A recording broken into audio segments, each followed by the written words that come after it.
So keep that in mind. And even in Luke's gospel, not every rich person who comes to Jesus has this extra expectation laid on him or her to give away possessions, to sell possessions and give away the money. Not everybody has that expectation laid on them. But Jesus, being a perceptive person, understood probably, I don't know how else to explain it. Jesus understood that this person had a particular attachment to his possessions and was going to be unwilling. Now, Jesus didn't make that expectation as a way to drive the guy away, but as a matter of justice, you see. For anyone to have more than enough to eat, for anyone to have fine things, fine houses, fine clothing, while there are still people around struggling to find enough to eat every day, is just wrong. It is not just. And so what Jesus gives to this guy is what is really at the heart of the Ten Commandments, the Decalogue. It's justice. All of those laws and the other 603 laws that the rabbis say are in the Old Testament texts, all of those laws are really about justice, about God's vision, about God's rule in the world. And the man demonstrates by his sadness that he is unwilling to change his heart. He's willing to do the letter of the law, but he is unwilling to experience the spirit of the law.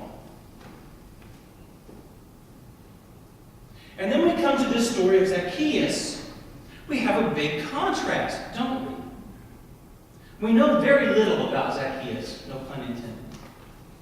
We know that he is short of stature. We know that he is a chief tax collector, probably in Jericho. We know that he is rich. So Luke, the evangelist, already has a bias against him. We know that he is eager to see who Jesus is. And that because of his eagerness, he climbs a tree, which is not a dignified thing, by the way. To climb a tree. This is a man of some power in his town, if not respect. He probably was hated. But he gives up his dignity to climb a tree to see over the heads of the tall people in front of him who are preventing him from seeing Jesus. And then we know that Jesus came up to him when he passed that way and calls him by name. And says, I'm coming to your house. Now, that's a bit of a breach of protocol, of hospitality. It would have been proper for Zacchaeus to have made the offer for Jesus to come to his house, but for Jesus to say, I must go to your house today, is probably stepping beyond the bounds of propriety. Nevertheless, Zacchaeus comes down from the tree and is happy to welcome Jesus into his home. We also know that he promises to give away half of his possessions without any prompting from Jesus, so far as the story tells us. Without any encouragement from Jesus, he says, look, Lord, I'm going to give away half of my possessions. And if I have defrauded anyone, and oh, by the way, he has, because that's what a tax collector does, you see. He has defrauded someone, probably a lot of someone's, because he is really rich.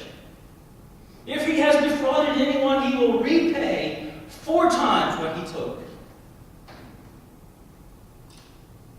And then Jesus can say, salvation has come to this house today. We also know that Zacchaeus is a child of Abraham. That's what we know about Zacchaeus.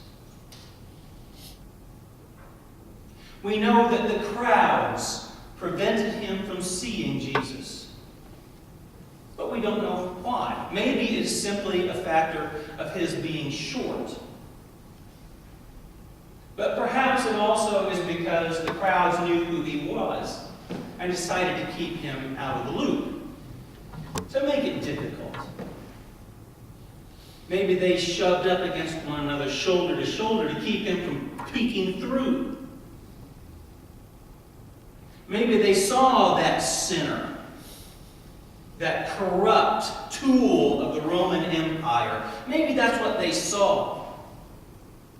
And they decided, without really deciding, sort of a group mind kind of thing, they just decided to keep him in the background, to keep him hidden.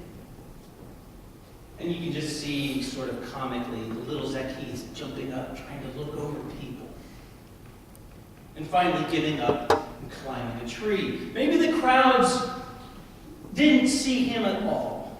Maybe they were so focused on Jesus, they just didn't even see this little guy, this little weasel guy, trying to see.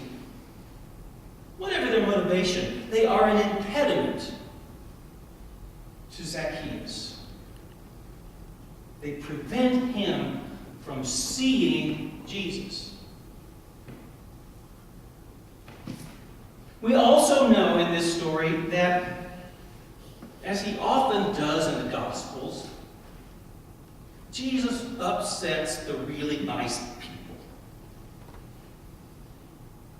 It says, all who saw him, all who saw it, meaning Jesus walking up to Zacchaeus and inviting himself to Zacchaeus' house, and Zacchaeus responding gladly, all who saw it said, this guy is going to the house of a sinner. Now, what does that sound like? Remember the Pharisee from the parable? The Pharisee and the tax collector? Where the Pharisee stands up and says, I thank you, God, that I'm not like these other people and not like that tax collector. That's what these good people are. They look down their noses at Zacchaeus because he is a sinner. They do not see, maybe they cannot see, that he too is a child of Abraham. They cannot see that Jesus is expressing a radical kind of hospitality. They cannot see that it is possible for people to change their lives. They cannot see. And so they do not see.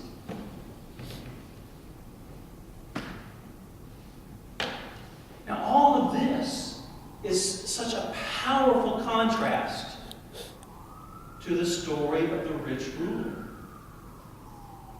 He cannot sell his things, and Zacchaeus offers simply to give away half of his possessions. And to go even further, to make restitution for any wrongdoings he has done in the course of his job. It goes beyond the expectation. It goes beyond the requirement of the law.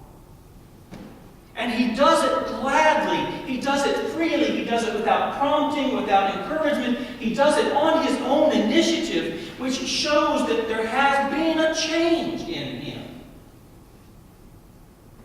The rich ruler, is sad and he walks away because he has so much stuff to which he is so attached. And Zacchaeus opens his heart, opens his life, opens his bank account, and starts pouring out all that he has. Or at least half. And Jesus is satisfied with that. Jesus is happy with that because he understands that in that moment a change has occurred. Zacchaeus is not the man that he was. Zacchaeus has had a change in his heart, in his understanding, in his life.